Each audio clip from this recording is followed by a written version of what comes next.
Hay un momento muy concreto en el que un europeo que visita Estados Unidos por primera vez se queda completamente paralizado.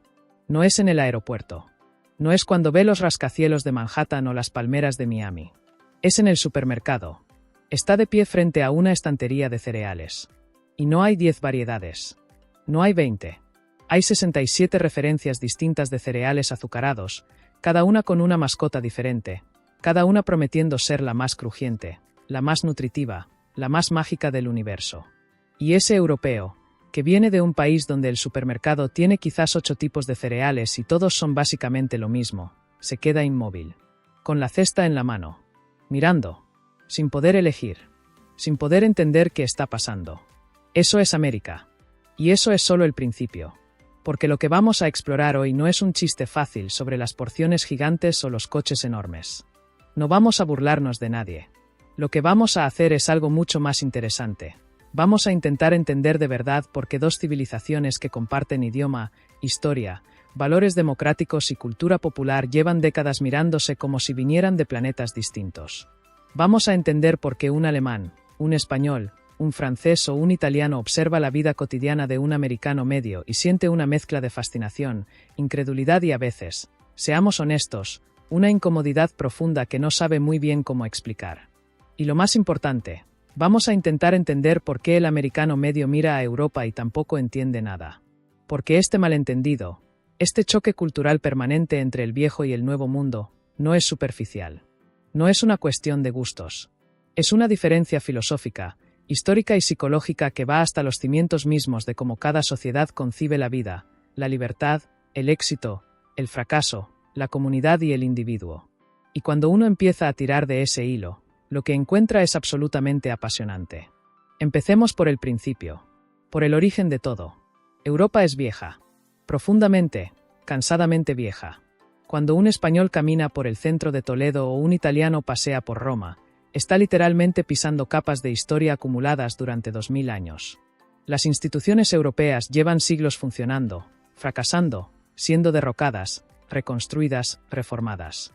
Europa ha vivido imperios, revoluciones, guerras mundiales, dictaduras, hambrunas y reconstrucciones. Ha aprendido, muchas veces a golpe de catástrofe, que el poder sin control destruye, que el individualismo sin límites devora a los más débiles, que la seguridad colectiva vale más que la libertad individual sin red de protección. Esa historia ha forjado una mentalidad, una forma de ver el mundo donde la prudencia tiene valor, donde el Estado, aunque sea imperfecto, es visto como un mecanismo necesario de protección, donde la sanidad universal, la educación pública de calidad y las vacaciones pagadas no son privilegios, sino derechos que se conquistaron con sangre y huelgas y décadas de lucha sindical. Donde vivir modestamente pero con seguridad es, para muchos, el objetivo legítimo de una vida bien vivida. América, en cambio, nació de una ruptura, de una huida hacia adelante. Los que fundaron Estados Unidos no querían reformar el viejo sistema europeo. Querían escapar de él. Querían un lugar donde el peso de la historia, del linaje, de la clase social heredada no te aplastara desde el nacimiento. Querían construir algo completamente nuevo sobre un lienzo en blanco. Y esa idea fundacional, esa promesa de que en América cualquiera puede llegar a ser cualquier cosa si trabaja lo suficiente, esa idea no es solo un mito político. Es el sistema operativo sobre el que funciona toda la cultura americana. El sueño americano no es solo una frase. Es una religión laica. Es la creencia profunda, casi espiritual, de que el éxito individual es posible para cualquiera, y que si no lo has conseguido, es porque no te has esforzado lo suficiente. Esa creencia tiene consecuencias enormes. Consecuencias que explican casi todo lo que a los europeos nos resulta incomprensible. Pensemos en algo aparentemente simple: el trabajo. En Alemania, un trabajador tiene garantizados por ley entre 20 y 30 días de vacaciones pagadas al año. En Francia, 25 días mínimo. En España, 22 días laborables. En Suecia, 25 días. Estas vacaciones no son un regalo de los jefes. Son un derecho irrenunciable, conquistado y protegido por ley. Y los europeos las usan. Las disfrutan. Se van de vacaciones sin sentir culpa, sin necesitar aprobación, sin miedo a que su jefe los vea como poco comprometidos. En Estados Unidos no existe ninguna ley federal que obligue a las empresas a dar vacaciones pagadas. Ninguna. Cero. Es el único país desarrollado del mundo en esta situación. La mayoría de las empresas ofrecen algo de vacaciones como parte del paquete de beneficios para atraer talento, pero no están obligadas a hacerlo. Y muchos trabajadores americanos, incluso cuando tienen vacaciones, no las usan. Estudios repetidos muestran que los americanos dejan sin usar cientos de millones de días de vacaciones cada año. No porque no puedan tomarlas, sino porque sienten que no deben. Porque en la cultura americana, tomarte tiempo libre puede ser percibido como una señal de falta de ambición, de debilidad, de que no estás suficientemente comprometido con tu trabajo, con tu empresa, con tu propio éxito. Para un europeo, esto es directamente incomprensible. Es más que incomprensible. Es perturbador. Porque en Europa, trabajar en exceso sin descanso no se ve como una virtud. Se ve como un problema. Como algo que hay que corregir. La idea de que una persona defina su valor como ser humano principalmente a través de su productividad laboral es, para la mayoría de los europeos, una señal de que algo está profundamente roto en ese sistema. Para muchos americanos, en cambio, es exactamente al revés. El trabajo duro es identidad. Es dignidad. Es la prueba de que eres alguien que se toma en serio a sí mismo y su futuro. Y cuando un europeo dice que se va de vacaciones un mes, el americano medio siente algo parecido a la perplejidad. ¿Un mes? ¿Cómo puede una persona tomarse un mes entero de vacaciones sin que su carrera se derrumbe? Esta diferencia en la relación con el trabajo no es superficial. Viene de algo más profundo. Viene, en parte, de la ética protestante que Max Weber describió hace más de un siglo. La idea calvinista de que el éxito material es una señal de la gracia divina, que el trabajo duro es una obligación moral, que el ocio es casi pecaminoso. Esa herencia cultural impregna la sociedad americana de una manera que los propios americanos muchas veces no perciben porque es el agua en la que han nadado toda su vida. Y luego está la sanidad. El tema que más incomprensión genera. El que más rabia provoca. El que más claramente ilustra la diferencia filosófica entre los dos mundos. En España, si tienes un infarto, llamas al 112 y viene una ambulancia. Te llevan al hospital. Te operan si es necesario. Te cuidan. Y cuando salgas, no recibirás ninguna factura que te arruine. Porque la sanidad es universal y gratuita en el punto de uso. Lo mismo ocurre en Francia, en Alemania, en Italia, en el Reino Unido, en Suecia, en prácticamente todos los países de Europa Occidental. Con matices, con sistemas distintos, con más o menos copagos, pero con la idea fundamental de que ninguna persona debería arruinarse o morir por no poder pagarse la atención médica. En Estados Unidos, en 2023, la deuda médica era la principal causa de bancarrota personal. Millones de americanos evitan ir al médico no porque no estén enfermos, sino porque tienen miedo a la factura. Hay personas con cáncer que racionan su medicación porque no pueden permitirse la dosis completa. Hay familias que organizan campañas de crowdfunding en Internet para pagar la quimioterapia de un familiar. Hay americanos que cruzan la frontera a México o conducen horas hasta Canadá para comprar insulina a un precio razonable. Cuando un europeo ve esto, siente algo que va más allá de la sorpresa. Siente una especie de horror moral. ¿Cómo es posible, en el país más rico de la historia de la humanidad, que la gente muera por no poder pagarse la atención médica? ¿Cómo puede una sociedad que se define como la más avanzada y libre del mundo permitir que sus ciudadanos se arruinen por ponerse enfermos? Y aquí viene la parte que resulta aún más difícil de entender para el europeo. Muchos americanos no solo aceptan este sistema. Lo defienden activamente. Cuando se propone alguna forma de sanidad universal, una parte significativa de la población americana lo rechaza con vehemencia. Lo llaman socialismo. Lo llaman una amenaza a la libertad. Lo ven como una intromisión inaceptable del Estado en la vida privada de los ciudadanos. ¿Cómo puede alguien defender un sistema que puede arruinarle o matarle? Para entenderlo hay que entender algo fundamental sobre la psicología americana, la desconfianza profunda hacia el gobierno. Una desconfianza que no es irracional ni arbitraria, que tiene raíces históricas muy concretas. La fundación de Estados Unidos fue, en esencia, una rebelión contra un gobierno que los colonos percibían como tiránico y lejano. La Constitución americana fue diseñada específicamente para limitar el poder del Estado y proteger la libertad individual frente a él. Esa desconfianza está codificada en el ADN institucional y cultural del país. Para un americano formado en esa tradición, darle al gobierno el control de tu atención médica es una cesión de poder que puede volverse en tu contra. Es poner tu vida en manos de una burocracia que puede ser corrupta, ineficiente o políticamente hostil. La libertad, desde esta perspectiva, incluye la libertad de elegir tu propio médico, tu propio seguro, tu propio nivel de cobertura. Aunque eso signifique que algunas personas queden fuera del sistema. Para el europeo, esto es una libertad ilusoria. ¿Qué libertad tienes si no puedes permitirte ejercerla? Pero para el americano, la alternativa, que el Estado decida por ti, que el Estado gestione tu salud, parece aún más aterradora. Son dos concepciones de la libertad radicalmente distintas. Y ninguna de las dos es completamente absurda. Simplemente nacen de historias diferentes, de miedos diferentes, de experiencias colectivas diferentes. Sigamos. Porque hay más. Mucho más. El tamaño. El tamaño de todo. Cuando un europeo llega a Estados Unidos y va a un restaurante de comida rápida, la primera impresión es casi cómica. El vaso de refresco mediano americano es el vaso grande europeo. El grande americano es algo que en Europa directamente no existe como concepto. Las porciones de comida son el doble o el triple de lo que se serviría en cualquier restaurante europeo normal. Los coches son enormes. Las carreteras son enormes. Los aparcamientos son enormes. Los centros comerciales son enormes. Los hogares son enormes. La casa media americana tiene el doble de superficie habitable que la casa media europea. ¿Por qué? ¿Es simple exceso? ¿Es falta de moderación? ¿Es una cuestión de cultura consumista? En parte sí. Pero hay algo más. Hay una geografía que explica mucho. Estados Unidos es inmenso. Tiene casi 10 millones de kilómetros cuadrados. El equivalente a toda Europa occidental, central y oriental junto. Y durante siglos, ese espacio fue el recurso fundamental de la nación. Tierra que parecía infinita. Recursos que parecían inagotables. Una mentalidad de abundancia que se instaló en la cultura y que aún hoy define cómo los americanos conciben el espacio, el consumo y los recursos. En Europa, especialmente en países pequeños y densamente poblados como los Países Bajos, Bélgica o Inglaterra, el espacio ha sido siempre un bien escaso y valioso. Se construye en altura. Se vive en apartamentos pequeños. Se usa el transporte público porque tener un coche en una ciudad europea densa es caro e inconveniente.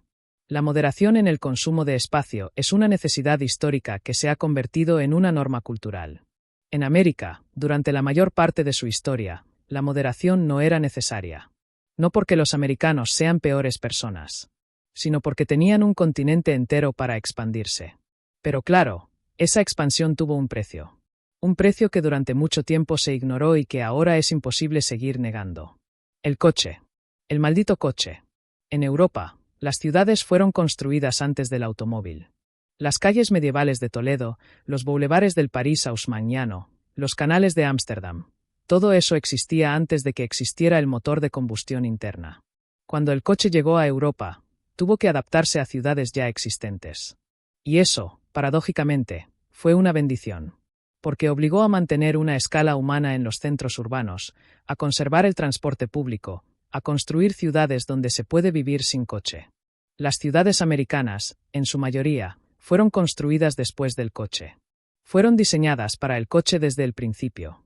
Los suburbios se extendieron durante décadas en horizontal, con casas unifamiliares conectadas por autopistas de 6 carriles y grandes aparcamientos. No hay aceras en muchos barrios residenciales americanos porque nadie los diseñó para caminar. No hay transporte público porque nadie lo consideró necesario.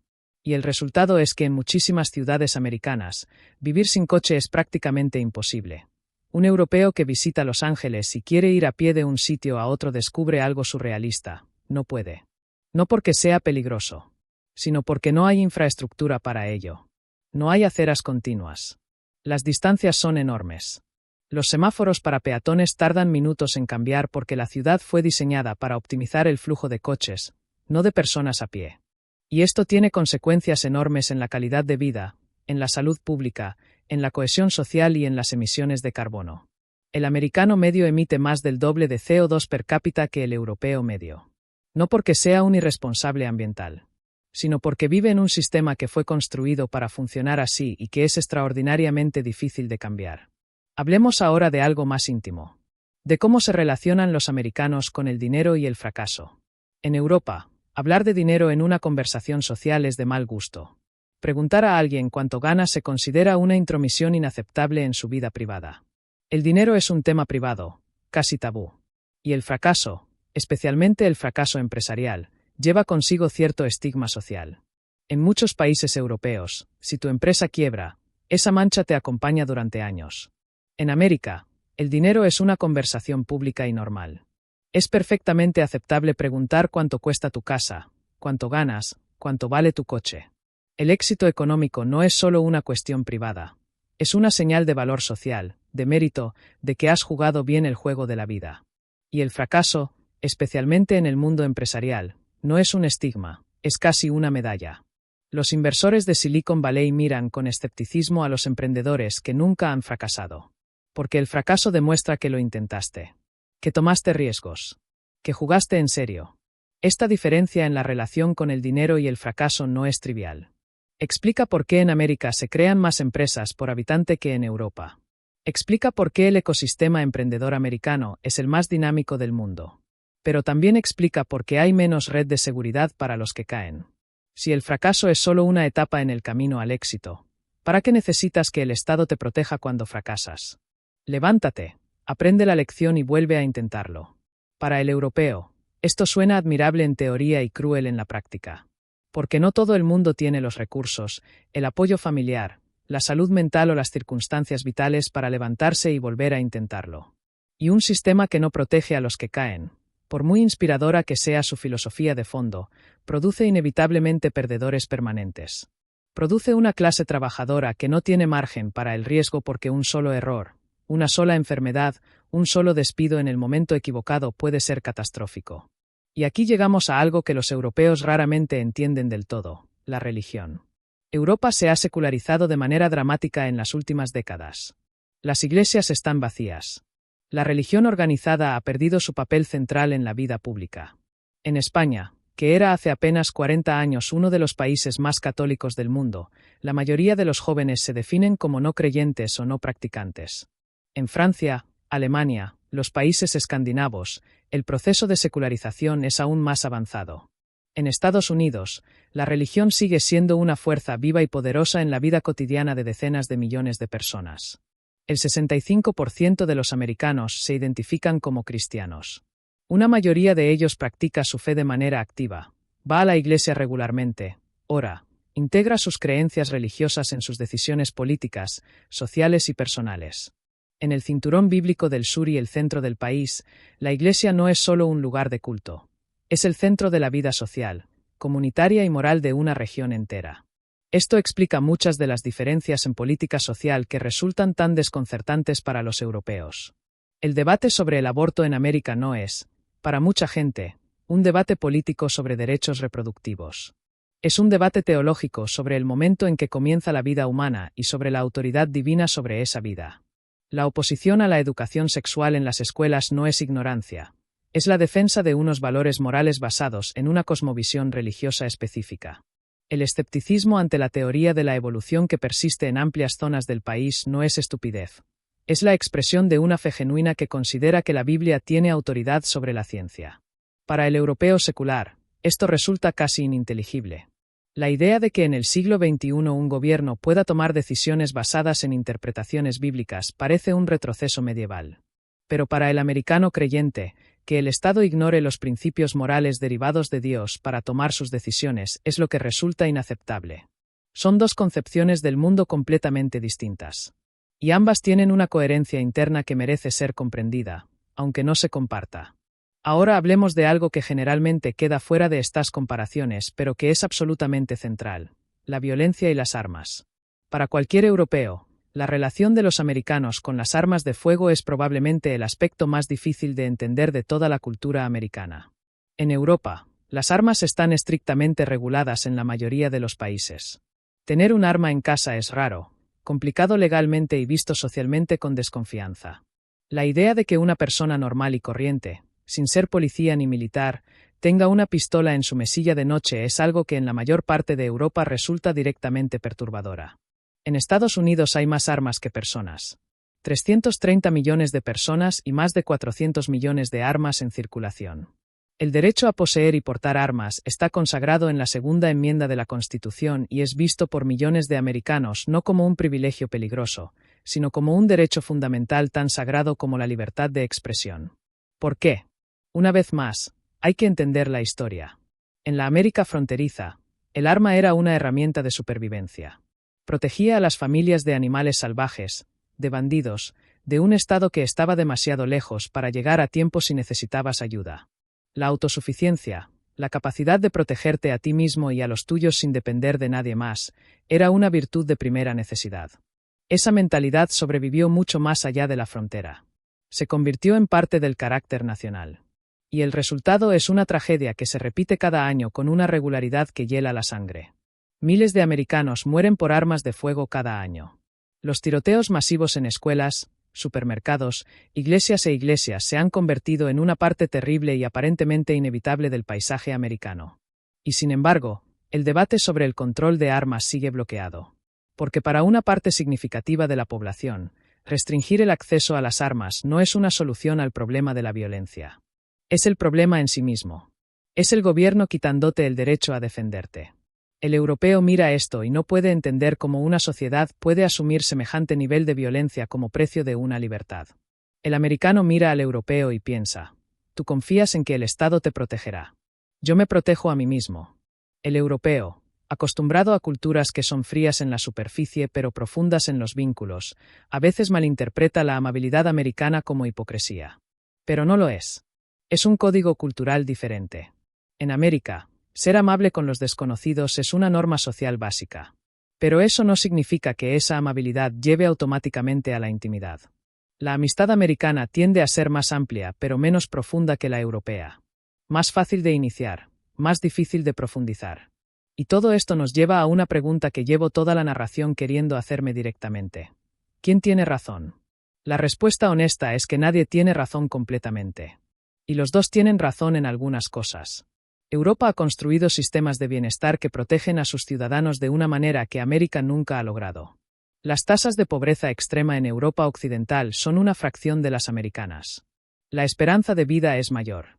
La movilidad social, la posibilidad de que un hijo de trabajador acceda a una vida mejor que la de sus padres, es en muchos países europeos mayor que en Estados Unidos.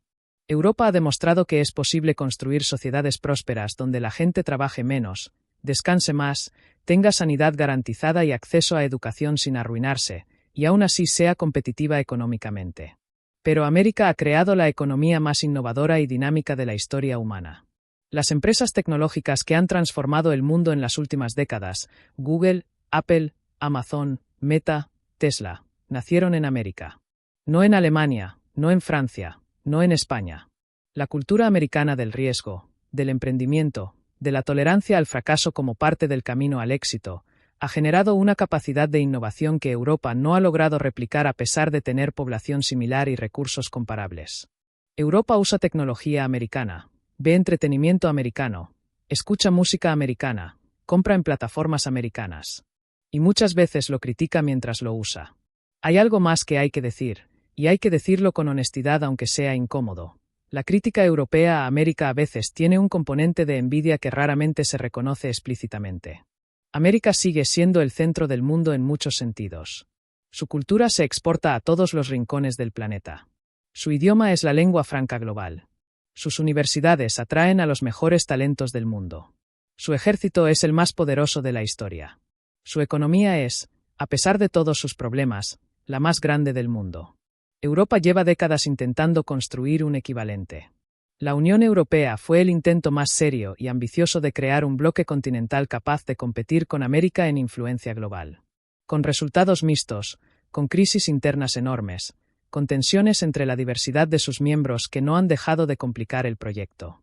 Y sin embargo, a pesar de todo esto, a pesar de todas las diferencias, a pesar de todos los malentendidos acumulados durante décadas de incomprensión mutua, hay algo que une a europeos y americanos de una manera que ninguno de los dos quiere reconocer del todo: los valores fundamentales.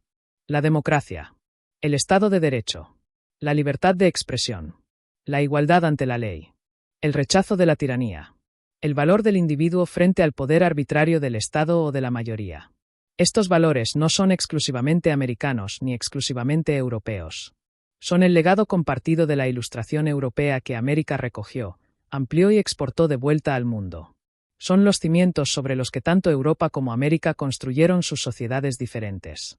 Y cuando esos valores están amenazados, cuando el autoritarismo asoma, cuando los derechos fundamentales están en peligro, europeos y americanos suelen encontrarse, a pesar de sus diferencias, en el mismo lado. Lo vimos en la Segunda Guerra Mundial. Lo vimos durante la Guerra Fría. Lo vemos hoy en el apoyo a Ucrania frente a la agresión rusa. Las diferencias son reales y profundas. Pero la base común también es real y profunda. Entonces, ¿por qué Europa no entiende cómo viven los americanos? Porque Europa mira a América y ve un espejo distorsionado. Ve una versión de sí misma que tomó decisiones diferentes en los momentos clave. Que eligió más libertad individual y menos seguridad colectiva. Que eligió más riesgo y más posibilidad de caer, pero también más posibilidad de llegar muy lejos. Que eligió confiar más en el individuo y menos en el Estado. Y esa elección, hecha hace 2 siglos y medio sobre un continente vacío por gente que huía de la opresión europea, ha generado una sociedad que a veces aterra y a veces fascina.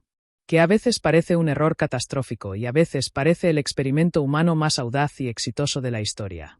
Y cuando el europeo se queda paralizado frente a los 67 tipos de cereales en el supermercado americano, sin poder elegir, aplastado por la abundancia, lo que está sintiendo en realidad es algo más profundo que la perplejidad ante la sobreabundancia de opciones. Está sintiendo, quizás sin saberlo, el peso de una pregunta filosófica que no tiene respuesta fácil. ¿Cuánta libertad queremos? ¿Cuánta seguridad estamos dispuestos a sacrificar por ella? ¿Y cuánta libertad estamos dispuestos a sacrificar por seguridad? América eligió de una manera. Europa eligió de otra. Y probablemente ninguna de las dos estaba completamente equivocada. Eso, al final, es lo más difícil de entender. Y también lo más interesante.